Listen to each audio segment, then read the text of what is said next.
Hello, I'm Joey Vaudeville News Media, and this is what I want. I want zero global currency of any kind. I want none of it. I don't want Bitcoin. I don't want money, currency to exist in this world ever again. I want every human being to be treated as a human being. I want everyone to have the same rights as everyone else. I want zero corruption. I want zero power over other people unless those people deem them worthy. I want prisons to be almost non-existent. I'm a supporter of Venus Project. This is the kind of world I want to live. It's the kind of world that I always believed in. Yes, I do believe in God, but that has nothing to do with my ideology or my intelligence. But Anonymous has been hacked by two global billionaires and NSA. They are manipulating and shifting Anonymous.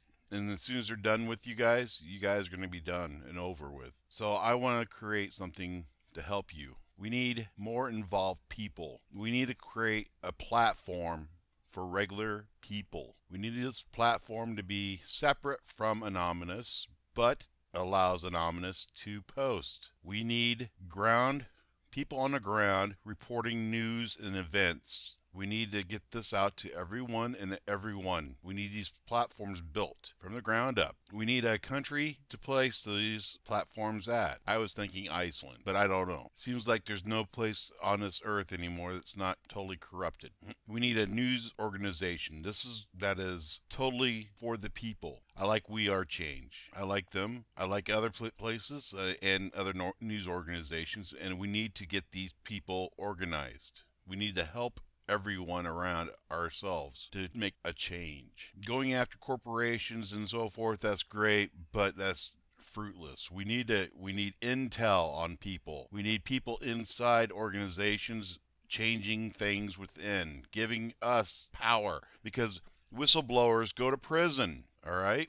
But if there's nobody to whistleblow on and the information is out there, then we'll have more whistleblowers who are protected from being imprisoned. We need to protect these people. We need to get organizations united under one umbrella. We need separate cells. All cells are intertied with a communication broadcasting system. Anybody who's ever watched The Warriors, an American movie, will understand what I'm trying to say. Anybody who knows arithmetic coding can understand how that can apply to different cells. We need free information exchange throughout the world so everyone can have a voice in what's going on. Without this, we're doomed to repeat and be divided and die. We have to stand united. What is the thing that we want? Equality for all people throughout the world that will not live as a fucking slave to the system. What is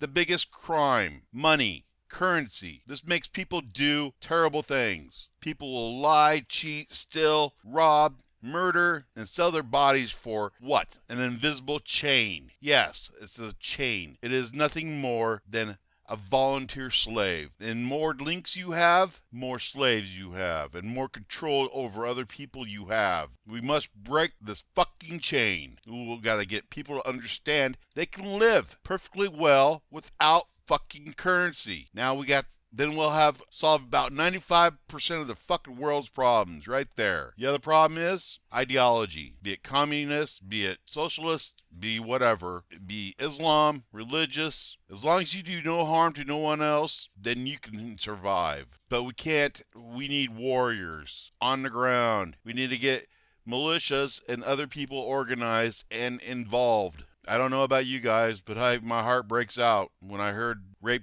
going on throughout Europe with the Muslims, children. This is unacceptable. We need other organizations involved into the same ideology that we need. Everyone wants to live slave-free. Everyone does. And there's more poor people than there are rich people. And the more poor people we have on our side, the more power we'll have. We need intel on people. We need background research done on key members. We need to know what they're going to do before they do it so we can analyze and predict their next outcome and what they're going to do. That is all I have to say right now. If you guys accept this, then like it. If you don't, fuck off. Saudi Arabia just crowned a new king, a king that has stronger ties than his predecessor to the primary religion of Saudi Arabia, a version of Islam called Wahhabism. ISIS also claims strong ties to Wahhabism. So what is Wahhabism and how does it affect this region? Wahhabism is a strict form of Sunni Islam named after its founder Muhammad ibn Abdul Wahhab. He preached that all Muslims should strictly adhere to the Quran's teachings. Over time, Wahhabism has grown to have a domineering influence on Saudi Arabian religious culture and politics. In Saudi Arabia, Wahhabism is seen as the true interpretation of Islam. They also believe that anyone who does not practice their version of Islam are heretics. This teaching has been the cause of tension within the Islamic world because Wahhabism sees other followers of Islam, like Shias and Sufis, as non-believers, a fact that ISIS has manipulated and overstated to justify their own terrorist agenda.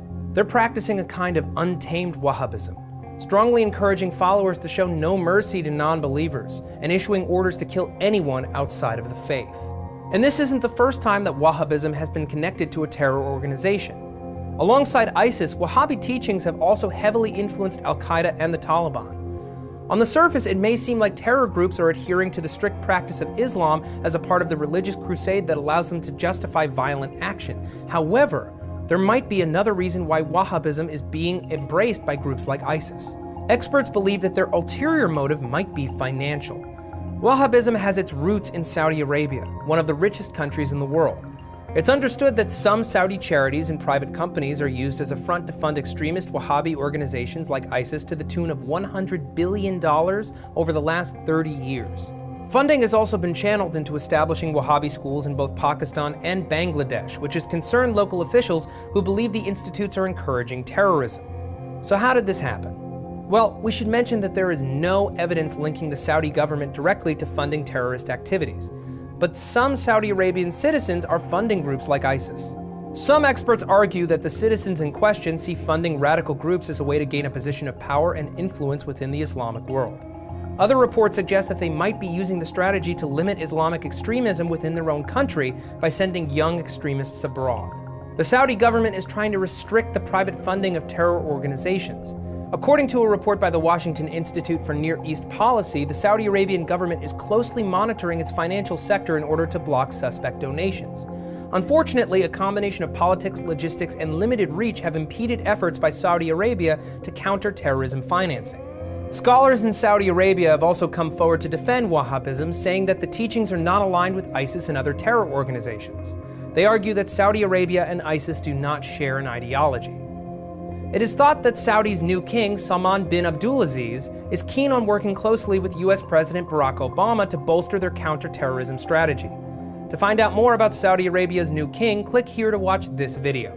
Thank you for watching TestTube Daily. We make videos every single day. Subscribe to our channel for more.